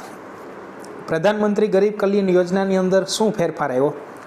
જે રેશન કાર્ડ ધારકો છે, અહીંયા જે લખેલું છે એ પ્રમાણે સામાન્ય પરિસ્થિતિમાં 5 કિલો અનાજ મળે છે. 5 કિલો અનાજમાં ઘઉં અથવા ચોખા તમારે જે લેવું હોય એ કોઈ પણ 5 કિલો અનાજ જે નોર્મલ પરિસ્થિતિમાં મળતું હતું. નવો સુધારા મુજબ શું કરવામાં આવ્યું છે? આપણે નવા સુધારા મુજબ 2 માસ સુધી આ જે મળે છે ને એને ડબલ કરી દેવામાં આવ્યું છે. એટલે કે કેટલું અનાજ મળશે? 10 કિલો મળશે હવે. અને પોષણ વધારવા માટે, ન્યુટ્રિશન વધારવા માટે 1 કિલો દાળ પણ મળશે. ફેરફાર કરેલો છે અત્યારે જે આપણે રિલીફ પેકેજ મળેલું છે ને એની અંદર. ફટાફટ રિવિઝન કરી લઉં. પ્રધાનમંત્રી ગરીબ કલ્યાણ યોજનામાં સામાન્ય શું પ્રકારની વ્યવસ્થા હોય? 5 કિલો અનાજ મળે છે. આવતા 2 મહિના માટે શું રિલીફ કરવામાં આવ્યું છે? રિલીફ ડબલ કરી દીધું છે. 5 કિલોની જગ્યાએ કેટલું મળશે? 10 કિલો મળશે અને 1 કિલો દાળ મળશે. બીજી જે વાત કરેલી છે એ બીજી વાત કરી છે માઇગ્રન્ટ્સ વર્કર. આ તમે બહુ ન્યૂઝમાં સાંભળેલું હોય છે. પ્રવાસી મજદૂરો એક સ્ટેટમાંથી બીજા સ્ટેટમાં જે અત્યારે સ્થળાંતર થાય છે, એમને પણ ફૂડના ઘણા બધા પ્રશ્ન છે. એ વ્યક્તિઓ પ્રત્યે આપણે સાંત્વના જાહેર કરીએ છીએ અને ભગવાન એમને બધું પહોંચાડી દે એવી આશા સાથે. શું હવે જોઈએ માઇગ્રન્ટ વર્કર્સ માટે જેની પાસે કોઈ રેશન કાર્ડ નથી, સરકારે આના માટે પણ કંઈક રિલીફ જાહેર કરેલું છે. તો એ લોકોને કેટલું મળશે? 5 કિલો ઘઉં, ચોખા, બેમાંથી જે જોતું હોય, 2 જોતું હોય તો મળશે. 1 કિલો દાળ અને કેટલા મહિના માટે? આવતા 2 માસ માટે. અને એમાંય પર્ટિક્યુલરલી શબ્દ કેવો આપેલો છે? મફતમાં મળશે. રિપીટ કરી દો. માઇગ્રન્ટ્સ વર્કરને આ જે રિલીફ પેકેજની અંદર શું નવું મળવાનું સ્ટાર્ટ થશે? 5 કિલો ઘઉં અથવા ચોખા કોઈ પણ રાજ્યમાંથી મળી શકે. 1 કિલો દાળ મળશે. કેટલા ટાઈમ સુધી આ વસ્તુ મળી શકે? આવતા 2 મહિના માટે મળી શકશે અને મફતમાં મળી શકશે. યાદ કરજો, બધી વસ્તુ બહુ ઇમ્પોર્ટન્ટ છે, પરીક્ષામાં પૂછાશે. કારણ કે આ 20 લાખ કરોડ એટલે ભારતની હિસ્ટ્રીનું સૌથી મોટું વાત છે. કેટલા તમને મળ્યા, કેટલા મને મળ્યા એને સાઈડમાં મૂકી દેજો. પણ વિદ્યાર્થીની દ્રષ્ટિએ જોશો ને તો આમાં ઘણું લખવા મળશે તમને. એનાથી એક સ્ટેપ આગળ જઈએ તો હવે આપણે જે વાત કરવાની છે આ પણ પેપરમાં 100% પૂછાશે. અને એ યોજનાનું નામ છે મનરેગા, MG નરેગા. MG નરેગા યોજનાનો એક્ટ આવેલો. એક્ટ હતો 2005ની અંદર. મેં આ લેક્ચરની શરૂઆતમાં જ કીધું તો આ આંકડો તો ગોખી જ નાખવાનો છે બધાએ. 40,000 કરોડ સરકારે ઓલરેડી બજેટમાં કંઈક એલોકેટ કરેલા હતા. બજેટ સિવાયના એક્સ્ટ્રા કેટલા રૂપિયા આપ્યા તો યાદ રાખજો, 40,000 કરોડ રૂપિયા આપેલા છે. બરાબર. MG નરેગાનું ફૂલ ફોર્મ. બીજી એક વસ્તુ, રાઇટ ટુ વર્ક છે આપણું, યાદ રાખજો. આ કોઈ કોન્સ્ટિટ્યુશનલ એટલે બંધારણીય રાઇટ નથી, આ લીગલી રાઇટ છે. બરાબર. મહાત્મા ગાંધી નેશનલ રૂરલ, બરાબર. અને એક વસ્તુ જે એમ્પ્લોય ગેરંટી સ્કીમ છે આખી, મતલબ ગેરંટી શબ્દ ઉપર ફોકસ કરજો. ગેરંટી છે મતલબ આપવું જ પડે છે. બરાબર. હા, પણ આને કોર્ટમાં ન લઈ જઈ શકાય. શું કામ? કારણ કે આ લીગલી રાઇટ છે. શું છે આની અંદર વિશેષતા? રજિસ્ટ્રેશન કરાવો તમે MG નરેગા યોજનાની અંદર એટલે 15 દિવસની અંદર કામ આપવું પડે. કેટલું કામ આપવું પડે? 365 દિવસમાંથી 100 દિવસનું કામ આપવું પડે. હાલમાં શું ફેરફાર કરવામાં આવ્યું છે કે રોજના જે 182 રૂપિયા મળતા ને હવે એ 202 રૂપિયા કરવામાં આવ્યા છે. લાગે છે તમને કંઈક આપણે શું કરી રહ્યા છીએ આખા લેક્ચર દરમિયાન? લેક્ચર દરમિયાન આપણો ટાર્ગેટ સમજવાનો ને સમજાવવાનો એ જ રહ્યો છે કે પૈસા વધે કેમ, લોકો પાસે મની સપ્લાય કેમ વધે. તો જો 182 રૂપિયાની જગ્યાએ 202 રૂપિયા આપીએ તો આ જે રૂપિયાનો વધારો થયો છે એ લોકો પાસે પહોંચશે. અને રજિસ્ટ્રેશન કરો એટલે 15 દિવસમાં રોજગાર આપો એટલે રોજગારી ચાલુ થાય ગામડા લેવલ ઉપર. તો એની નાના જે વર્ગના વ્યક્તિઓ રહ્યા એની આવકમાં વધારો થશે એટલે એની મની સપ્લાયમાં વધારો થશે. તો હવે તમને સમજાઈ જાય ને, તમે હવે ઇકોનોમિક્સ તો થઈ જવા જ જોઈએ લેક્ચર સાંભળીને કે ના આમાં થોડું ફેરફાર તો થાય છે. ઓકે. તો MG NREGA, this one is the most important. કેટલું યાદ રાખશું? 40,000 કરોડ યાદ રાખશું. રજિસ્ટ્રેશન કરો એટલે કેટલા દિવસમાં રોજગાર આપવાનું? 15 દિવસમાં આપવાનું. વર્ષમાં કેટલા દિવસનું કામ આપવાનું ફરજિયાત છે? 100 દિવસ. હાલમાં સુધારા મુજબ 182 રૂપિયાની જગ્યાએ કેટલા રૂપિયા આપશું? 202 રૂપિયા સરકાર દ્વારા આપવામાં આવે છે. આ વસ્તુને આગળ ડિસ્કસ કર્યું. આ ત્રીજો પાર્ટ હતો. ત્રીજો પાર્ટ મેં તમારી સામે જે ડિસ્કસ કર્યો એ પ્રમાણે તમને ખબર પડી ગઈ. હવે આપણે આ જે સેક્ટર હતું આ સેક્ટર આખું પૂર્ણ કરીએ છીએ. મતલબ એવો કે ઇકોનોમિક સ્ટિમ્યુલસ, જે પમ્પિંગની વાત કરતા હતા, સરકાર દ્વારા પંપનું કામ પૂરું કરીએ છીએ. એમાં ટેક્સેશન સિસ્ટમ બની ગયા, રિલીફ બની ગયા, અને જે સરકાર દ્વારા જે રિલીફ આપવામાં આવતું એ ભણી ગયા. હવે આપણે જે ભણવા જઈ રહ્યા છીએ એ આરબીઆઈ કઈ રીતે આખું પમ્પિંગ કરી રહ્યું છે, એટલે કે ઇકોનોમીમાં પૈસા વધારવા હોય તો આરબીઆઈ કયા પ્રકારના સ્ટેપ લે છે એના ઉપર આપણે ડિસ્કસ કરીએ છીએ. તો ચાલો જોઈએ મિત્રો આરબીઆઈ દ્વારા કઈ રીતના પમ્પિંગ થઈ રહ્યા છે. હવે આરબીઆઈ દ્વારા જો કોઈ પણ પ્રકારની વ્યવસ્થાને સમજવી તો આરબીઆઈ પાસે એક જ ટૂલ છે. આરબીઆઈ પાસે એક જ પ્રકારની હથોડી છે, અને હથોડીનું નામ છે મોનિટરી પોલિસી. ન સમજાણું સાહેબ મોનિટરી પોલિસી શું હોય? ઇકોનોમિક્સનો ટોપિક છે, ટ્રાય કરો. એ મોનિટરી પોલિસી એટલે એક પ્રકારનું ટૂલ કે જેના દ્વારા માર્કેટમાં પૈસા વધારી પણ શકે અને ક્યારેક પૈસા બહુ વધારે હોય તો એને ઘટાડી પણ શકે. આ જે વસ્તુ કરવા માટે જે ટૂલનો ઉપયોગ કરે છે ટૂલનું નામ છે મોનિટરી પોલિસી, બાકી બીજું કાંઈ નથી. ઓકે, તો અહીં જે લખેલું છે. બીજી એક વસ્તુ, આમાં આરબીઆઈ કોઈ વ્યક્તિના ઘરે જઈને એમ નથી કહેતો કે લાવો તમારી પાસે રૂપિયા વધારે છે એટલા રૂપિયા આપી દો, એટલે ડાયરેક્ટલી નથી થતું, ઇનડાયરેક્ટલીથી થાય છે. એટલા માટે આને પમ્પિંગ કર્યું, પણ કેવું પમ્પિંગ થયું? ઇનડાયરેક્ટલી વેથી થયું છે. આ પણ સમજો. અને બીજી એક વસ્તુ મેં અહીં થોડીક લખેલી છે, થોડુંક સમજવાની ટ્રાય કરો કે જ્યારે આપણે વાત કરીએ છીએ ને ઇન્ફ્લેશન ડિફ્લેશન, એટલે કે મોંઘવારી અને મંદી, આ બંને શબ્દની અંદર પણ જે કાંઈ કંટ્રોલ કરવાની જવાબદારી હોય છે એ આરબીઆઈની જ હોય છે. મતલબ માર્કેટમાં પૈસા ખૂબ વધારે હોય તો એને ઇન્ફ્લેશન કહેવાય, માર્કેટમાં એકદમ મંદી આવી ગઈ, પૈસા ઓછા છે એને ડિફ્લેશન કહેવાય. આ બે આરબીઆઈ કંટ્રોલ કરી શકે. પહેલાં સરકાર દ્વારા જોયું આપણે, હવે આરબીઆઈ દ્વારા જોઈએ. આરબીઆઈ કઈ રીતે કરશે? આવતી 10 મિનિટ આપણે આ સાંભળવાનું છે. તો જો કઈ રીતે થશે. આરબીઆઈને આ કરવું હોય તો કઈ રીતે કરી શકે. જો આ કોઈક બેંક છે, બેંકમાં શું વ્યવસ્થા બનતી હોય? લોકો પૈસા જમા પણ કરાવે અને લોકો પૈસા ઉપાડે પણ. આપણે કોઈ એક દિવસની ઘટનાને સમજીએ. એક દિવસ દરમિયાન ઘણા લોકો બેંકમાં આવીને પૈસા જમા કરાવ્યા અને એક દિવસમાં ઘણા લોકો આવીને પૈસા ઉપાડી દીધા. ફોર એક્ઝામ્પલ, એબીસી નામના વ્યક્તિએ પૈસા જમા કરાવ્યા અને ડીઈએફ નામના વ્યક્તિએ પૈસા ઉપાડ્યા. આખા દિવસનું જે ટ્રાન્ઝેક્શન થયું, જમા થયા અને ઉપાડ્યા, એને સમજવા માટે ફોર એક્ઝામ્પલ મેથડથી લઈએ તો સમજો કે આરબીઆઈ બેંક પાસે 100 રૂપિયા વધ્યા. ઘણા બધા રૂપિયા હોય, આ તો આપણે સમજવા માટે 100 રૂપિયા લઈએ. તો 100 રૂપિયામાંથી હવે આરબીઆઈએ બેંકને એવું કીધું છે કે 100 રૂપિયામાંથી તમારે 3% તમારી પાસે જે કેશ રૂપિયા છે ને એને સાઈડમાં મૂકી દેવાના. રિપીટ કરું છું, 100 રૂપિયા જે તમારી પાસે છે એમાંથી કેશના સ્વરૂપે 3 રૂપિયા સાઈડમાં મૂકી દેવાના. ક્યારે કામ આવે? ક્રિટિકલ સિચ્યુએશનમાં કામ આવે. અને એ કેશ જ રાખવાના, બીજી કોઈ સ્વરૂપે રાખવાના નથી. અને જે 3 રૂપિયા કીધા એટલે 100ના 3 રૂપિયા એટલે એને શું કહેવાય? 3%. અને 3% આ જે ભાષા થઈ ને આવી રીતે ભાષા ન વપરાય. ઇકોનોમિક્સમાં પર્ટિક્યુલરલી વર્ડ્સ હોય અને એને કહેવાય CRR. CRRનું ફૂલ ફોર્મ સમજો એટલે શું થાય? Cache reserve ratio. બરાબર? તો હાલમાં કેશ રિઝર્વ રેશિયો કેટલો છે? 3 રૂપિયા છે.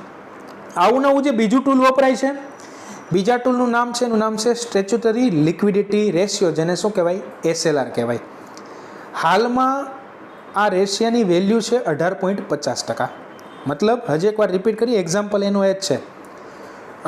બેંક પાસે 100 રૂપિયા હતા, 100 રૂપિયામાંથી 3 રૂપિયા તમારે CRR સ્વરૂપે મૂકી દેવાના અને 18.50 રૂપિયા છે તમારે કયા પ્રકારે મૂકવાના? ગોલ્ડ સ્વરૂપે મૂકવું હોય તો મૂકી શકો, રોકડા રૂપિયા મૂકવા એટલે કેશ મૂકવા હોય તો મૂકી શકો, અને ગવર્મેન્ટ સિક્યુરિટી તમારી પાસે પડી છે, ટોટલ કોઈ પણ રીતે મૂકો પણ 18.50 થવું જોઈએ.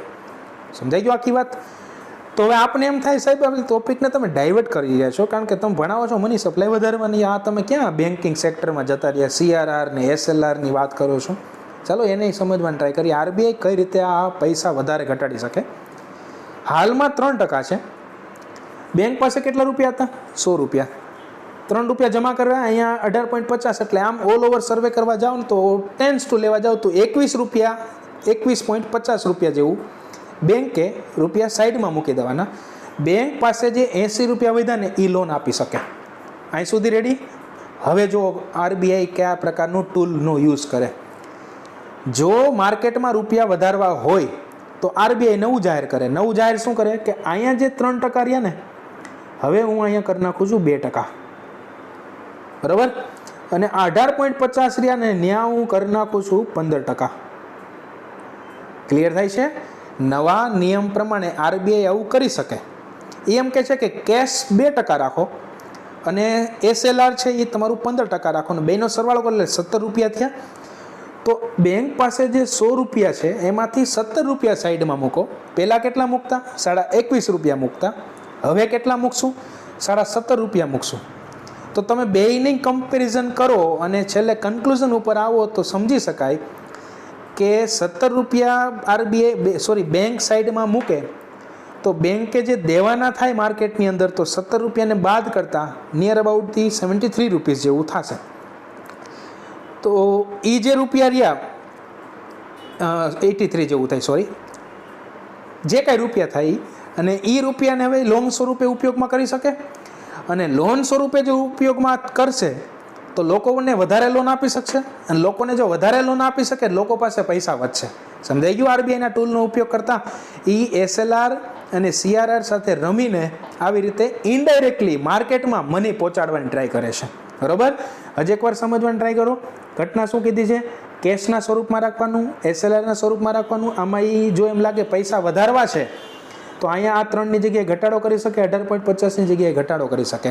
અને જે મેં તમારી સામે જે આંકડા મૂક્યા છે એ 22/5 મુજબના આંકડા છે. મતલબ લેટેસ્ટ સિચ્યુએશન પ્રમાણે આ સીઆરઆર અને એસએલઆરમાં સતત આરબીઆઈ ઘટાડો કરી રહી છે. શું એવું કન્ક્લુઝન? સાહેબ હજી એકવાર રિપીટ કરો વાક્ય.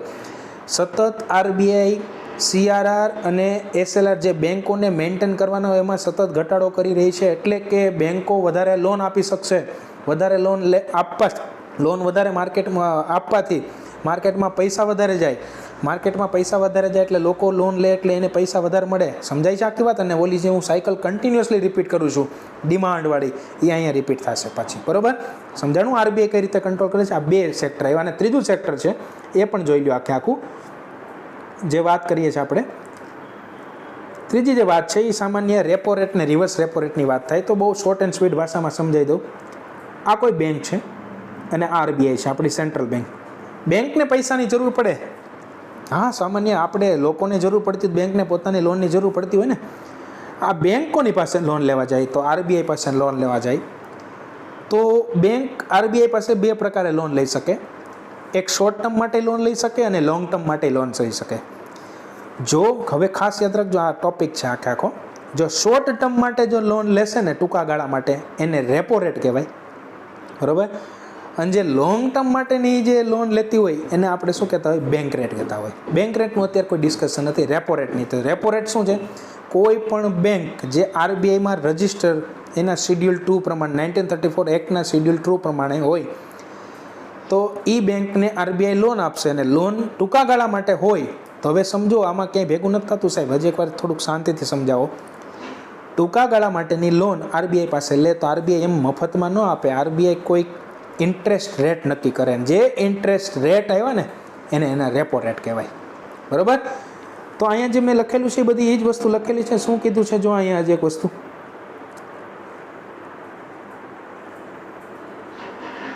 જ્યારે કોઈ બેંક આરબીઆઈ પાસેથી ટૂંકા ગાળાની લોન લેવામાં આવે તો બેંક દ્વારા ભરવામાં આવતા ઇન્ટરેસ્ટ રેટને શું કહેશું આપણે? રેપો રેટ કહેશું. અને આ રેપો રેટ હાલમાં એમ પૂછે, પરીક્ષામાં આવનારા પ્રશ્નો જ છે બધા. હાલમાં આપણે કોઈક પૂછે કે આ રેપો રેટ કેટલો છે, હાલમાં કેટલા પર્સન્ટેજ છે રેપો રેટ? 4% છે. શું ફેરફાર થાય આમાં? મની સપ્લાય વધારવી હોય તો કેમ થાય? જો આરબીઆઈને પૈસા બેંકને દેવા હોય, રિપીટ કરું છું જ એકવાર, આરબીઆઈએ પોતાની પાસે રહેલા પૈસા બેંકને દેવા હોય તો સમજી લેવાનું આ રેપો રેટ ઘટાડશે. તો બેંક શું કરશે? બેંક લોન લેશે. બેંક લોન લેશે તો લોન વધારે કોને આપશે? લોકોને વધારે આપશે. કન્ક્લુઝન સમજાય છે? રેપો રેટ જો ઘટશે તો સમજી લેવાનું કે બેંક દ્વારા જે લોન આરબીઆઈ પાસેથી લેવામાં આવી રહી છે તો ઓછા વ્યાજે મળશે, એટલે બેંક વધારે લોન લેશે.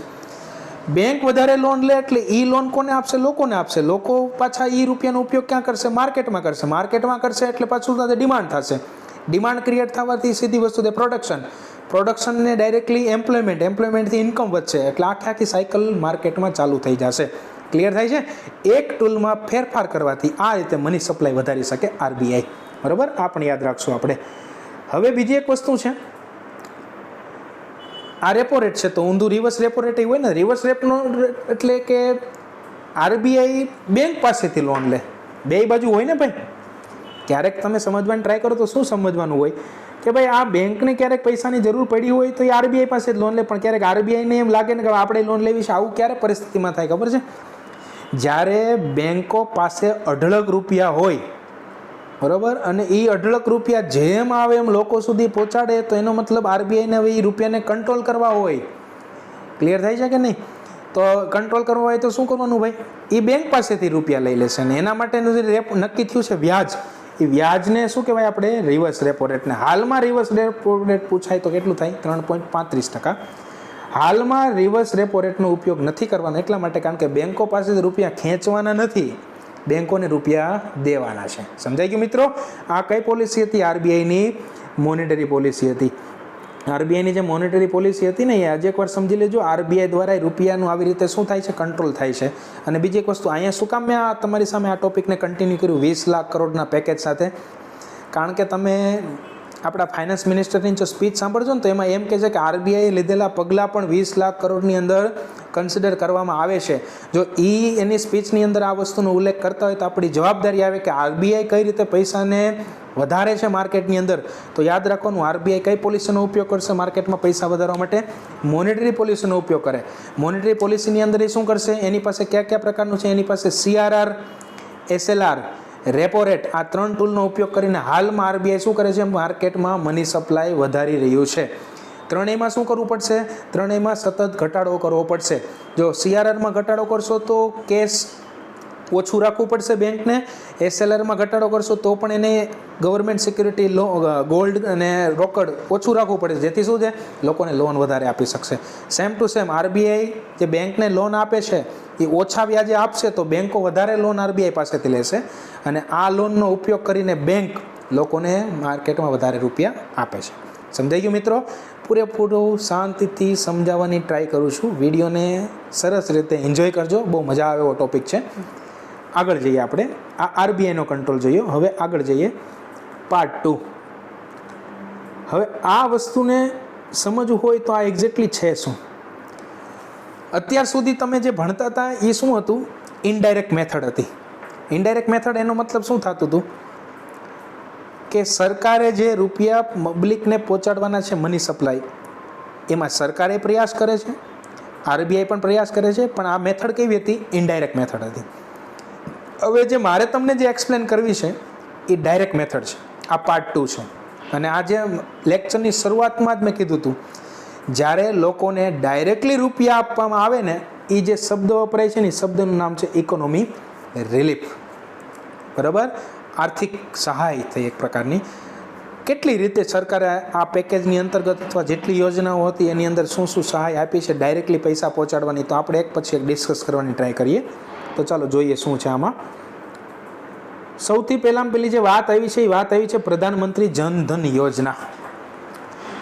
અહીંયા દરેક મિત્રોને યાદ હોવું જોઈએ અને જે લોકો ગવર્મેન્ટ જોબની અથવા કોમ્પિટિટિવની પ્રિપરેશન કરે છે ને આ યોજના આવડવી જોઈએ. પ્રધાનમંત્રી જનધન યોજનાની અંતર્ગત પહેલાં તો આપણે વગર કોઈપણ પ્રકારના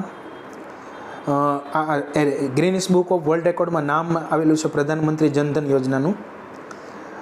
અને આની અંતર્ગત આપને જે કાર્ડ મળે છે, કાર્ડ એ રૂપે કાર્ડ આપે છે. અને એમાંય જો પર્ટિક્યુલરલી મહિલા જનધન ખાતાની જો વાત કરો કે મતલબ મહિલાનું જનધન ખાતું હોય તો સરકારે એવું કીધું છે કે આ 20 લાખ કરોડના પેકેજ અંતર્ગત 500 રૂપિયા પર મંથ મહિલા જનધન ખાતામાં ડાયરેક્ટલી ટ્રાન્સફર કરવામાં આવશે.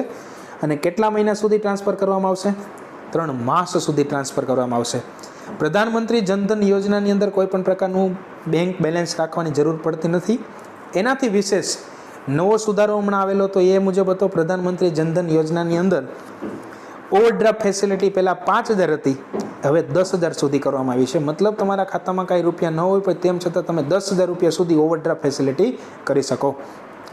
10 વર્ષથી ઉપરનો કોઈ પણ વ્યક્તિ આ ખાતું ખોલાવી શકે. અને યાદ રાખજો, પહેલે જ દિવસે 1.5 કરોડ, જ્યાં સુધી હું ખોટો ન હોતો, 1.5 કરોડ ખાતા ખોલેલા હતા. એના માટે જ આ પ્રધાનમંત્રી જનધન યોજના ગિનિસ બુક ઓફ વર્લ્ડ રેકોર્ડમાં નામ આવેલું હતું. શબ્દ ઉપર ધ્યાન રાખજો, બધા જનધન ખાતાવાળા નથી આપતા. મહિલા જનધન ખાતાવાળાને 500 રૂપિયા આપશું પર મંથ. ક્યાં સુધી? 3 માસ સુધી આપશું. હું નહીં આપું, સરકાર આપે છે, એટલે આ બોલવાનો મારો ઉદ્દેશ્ય આવો હોય છે. આગળ જઈએ. બીજી જે યોજના આપને અહીંયા ડિસ્કસ કરવાની ઈચ્છા થાય એ બીજી યોજનાનું નામ છે પ્રધાનમંત્રી ઉજ્જવલા યોજના. શું હતું ભાઈ પ્રધાનમંત્રી ઉજ્જવલા યોજનાની અંતર્ગત? પ્રધાનમંત્રી ઉજ્જવલા યોજનાને થોડુંક તો અહીંયા આપણે ગેસ સિલિન્ડર આપવાની વાત હતી. અને શું ટાર્ગેટ હતો? 8 કરોડનો ટાર્ગેટ હતો. 8 કરોડના ટાર્ગેટને એચીવ કરી લીધો છે. પણ આ રિલીફ પેકેજમાં શું જાહેરાત છે? રિલીફ પેકેજની અંદર જાહેરાત એ છે કે 8 કરોડ લાભાર્થીને 3 માસ સુધી ગેસ સિલિન્ડર મફતમાં આપવામાં આવે છે. તો થોડુંક મગજ ખુલતું હશે તમારું. આ ડાયરેક્ટલી બેનિફિટ છે. આ બધા ઉપરની યોજનામાં 500 રૂપિયા ડાયરેક્ટલી આપ્યા છે, નીચે ગેસ સિલિન્ડર મફતમાં આપેલા છે 3 માસ સુધી. કઈ યોજના અંતર્ગત? ઉજ્જવલા. તમને પૂછાય પેપરની અંદર ઉજ્જવલા યોજનાની અંતર્ગત શું હોય, એલઈડી હોય, આ છે તે છે, તો બધું યાદ રાખજો. ઉજ્જવલા યોજનાની અંદર શું છે? ગેસ સિલિન્ડર મફતમાં આપવામાં આવે છે. આ બીજી વાત થઈ. ત્રીજી જે વાત મારે તમારી સાથે જે ડિસ્કસ કરવી છે એ યોજનાનું નામ છે પ્રધાનમંત્રી કિસાન સન્માન નિધિ. ભારતની અંદર લગભગ 54% વિસ્તાર કૃષિ આધારિત છે અને એમાંય ખેડૂતનું યોગદાન ઘણું મોટું રહેલું છે. સરકાર એવું વિચારે છે કે ખેડૂતોને પણ કંઈક ડાયરેક્ટલી કે ઇનડાયરેક્ટલી કંઈક બેનિફિટ થાય, એટલા માટે આ યોજના લઈને આવ્યા છે. યોજનાનું નામ છે પ્રધાનમંત્રી કિસાન સન્માન નિધિ. પર યર એટલે કે આખા વર્ષ દરમિયાન 6,000 રૂપિયા ખેડૂતને પોતાના ખાતામાં ડાયરેક્ટલી ટ્રાન્સફર કરવામાં આવશે. પણ એક સાથે 6,000 રૂપિયા નથી આપતા, હપ્તા મુજબ આપે છે. 2,000ના હપ્તા, 3 હપ્તા વાર્ષિકમાં આવે. તો જે આ યોજનામાં જે હમણાં લેટેસ્ટ હપ્તો, જે પ્રથમ હપ્તો જે ટ્રાન્સફર કરવાનો હતો, એ સરકાર એવું કહે છે કે અમે ટ્રાન્સફર કરી દીધો છે અને ઘણા લોકો કહે છે અમને મળી પણ ગયો છે.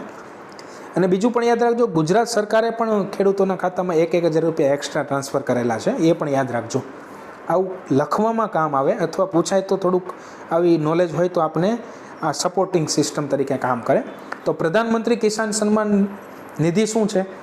ખેડૂતોને વાર્ષિક 6,000 રૂપિયા આપવામાં આવશે. 3 હપ્તામાં આપવામાં આવશે. એનો જે પહેલો હપ્તો રહ્યો એ ટ્રાન્સફર થઈ ગયેલો છે. આગળ જઈએ.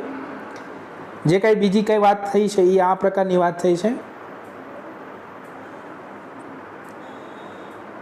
વિધવા, ગરીબ નાગરિક, વિકલાંગ અને વરિષ્ઠ નાગરિકના ખાતામાં 1,000 રૂપિયા પર મંથ નાખવામાં આવશે. કેટલા મહિના સુધી નાખવામાં આવશે? 3 માસ સુધી નાખવામાં આવશે. મતલબ એવો કે જે વ્યક્તિઓ મોટી ઉંમરના છે, વિકલાંગ છે અથવા કોઈ વિધવા છે, તો એ ક્યાં અત્યારે લોકડાઉનના પીરિયડ દરમિયાન કોઈ જગ્યાએ એને આવકનું સાધન ન હોય તો એક કાળા દરમિયાન 1 મહિના માટે 1,000 રૂપિયા નાખવામાં આવશે. સરકાર આવી રીતને, કેન્દ્ર સરકાર ટોટલી જવાબદારી લીધેલી છે, એટલે કેન્દ્ર સરકાર નાખે છે 3 માસ સુધી. એનાથી આગળ જોઈએ તો કંઈક આપણી સાથે ડિસ્કસ કરેલું છે અને આપણે યોજનાની અંદર આવું કંઈક કર્યું છે. ડિસ્કોમ કંપનીની અંદર લિક્વિડિટી ઇન્જેક્ટ કરી હતી 9,000 કરોડની. ડિસ્કોમ કંપની એટલે વિદ્યુત વિતરણ કરતી કંપની. વિદ્યુત વિતરણ કંપની એટલે આપણી ઘરે તો લાઇટ આવી જાય એટલે આપણે બહુ જાજુ વિચારીએ નહીં. અને એમાં પર્ટિક્યુલરલી જો રેસિડેન્સી એરિયામાં રહેતા હોય તો એનું યુનિટનો ભાવ પણ થોડોક ઓછો છે, એટલે જાજુ ડિસ્કસ ન કરીએ અને વિચારીએ પણ નહીં કે આ લાઇટ આવે છે ક્યાંથી. તો યાદ રાખો, મોટાભાગની પ્રાઇવેટ કંપનીઓએ આ જે જવાબદારી લીધી છે વિદ્યુત વિતરણ કરવાની. તો તમને એમ થાય સરકારે લિક્વિડિટી એટલે સીધું જ રૂપિયા ટ્રાન્સફર કર્યા છે. આમાં લિક્વિડિટીને ઇન્જેક્ટ કરી છે. કેટલા રૂપિયા? 9,000 કરોડ. તો આપણે પ્રશ્ન થાય, વિદ્યુત વિતરણ કંપનીને સરકારે આ શું પ્રકારનો બેનિફિટ આપ્યો? તો સમજવાનું થાય કે લોકડાઉનના પીરિયડ દરમિયાન આ બધી કંપનીઓને ખૂબ જ નુકસાન પહોંચ્યું છે. પાછો પ્રશ્ન સમજાવવાનો સાહેબ, લોકડાઉનમાં નુકસાન કેમ જાય? મોટાભાગના ઇન્ડસ્ટ્રી સેક્ટર તો બંધ હતા. હા ભાઈ, ઇન્ડસ્ટ્રી સેક્ટર બંધ હતા ને એટલા માટે જ નુકસાન જાય. કારણ કે આ વિદ્યુત વિતરણ કંપનીનો જે મેઇન બેનિફિટ સેક્ટર છે ને એ આખો ઇન્ડસ્ટ્રી સેક્ટર છે. કારણ કે જે આપણે ડોમેસ્ટિક લાઇટો એટલે કે ઘર માટે જે લાઇટો આપે છે એનો યુનિટનો ભાવ એકદમ સસ્તો હોય, એમાં એને પ્રોફિટ મળતો નથી. મેઇન એનો જે પ્રોફિટ માર્જિન છે, પ્રોફિટવાળો વિસ્તાર છે એ કોમર્શિયલ સેક્ટર છે, અથવા એની આવકનું મુખ્ય સાધન શું છે? આવકનું મુખ્ય સાધન કંપનીઓ છે અને કંપનીઓ જ બંધ હતી અને વધારે પડતી વીજળી ક્યાં વપરાણી? ઘર વપરાશમાં વપરાણી, કારણ કે લોકો ઘરે રહેતા, લોકો ઘરે રહ્યા. અને બીજી એક વસ્તુ હજી એકવાર રિપીટ કરું છું, એ યુનિટનો ચાર્જ કેવો હતો? ઓછો હતો. તો મતલબ એવો કે જ્યાંથી એને આવક નથી એ રેસિડેન્સી એરિયામાં એને સૌથી વધારે વપરાશ થઈ, અને જ્યાંથી આવક છે ત્યાં એને બેનિફિટ થયો ને. એટલે આ લોકડાઉન દરમિયાન વિદ્યુત વિતરણ કંપનીને ખૂબ જ નુકસાન ગયું, એટલે સરકારને આ સ્ટેપ લેવું ફરજિયાત આવ્યું. આ ડાયરેક્ટલી ટ્રાન્સફરની વાત કરીએ છીએ આપણે.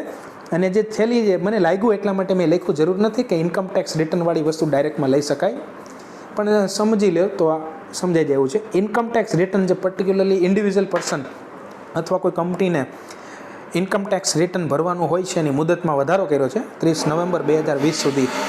હું જે તમારી સામે જે ડિસ્કસ કરી રહ્યો હતો એ આખી યોજના 20 લાખ કરોડના પેકેજમાં સરકારે મની સપ્લાય વધારવા માટે ત્યાં ડાયરેક્ટલી પ્રયાસ કર્યા છે ને ઇનડાયરેક્ટલી જે પ્રયાસ કર્યા છે, બંનેને હવે તમે આખા લેક્ચર દરમિયાન સમજવાની ટ્રાય કરો તો હવે તમને સમજાઈ જશે.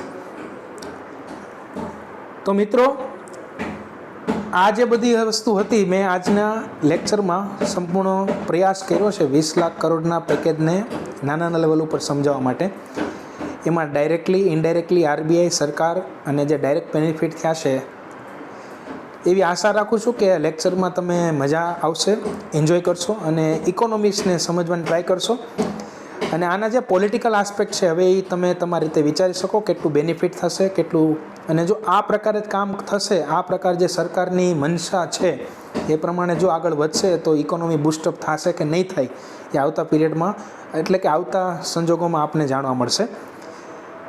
તો આવા જ વિડીયો માટે તમે નીચે કોમેન્ટ કરી શકો છો. અને ખૂબ ખૂબ આભાર મિત્રો તમારો. Thank you very much. જય હિન્દ, જય ભારત.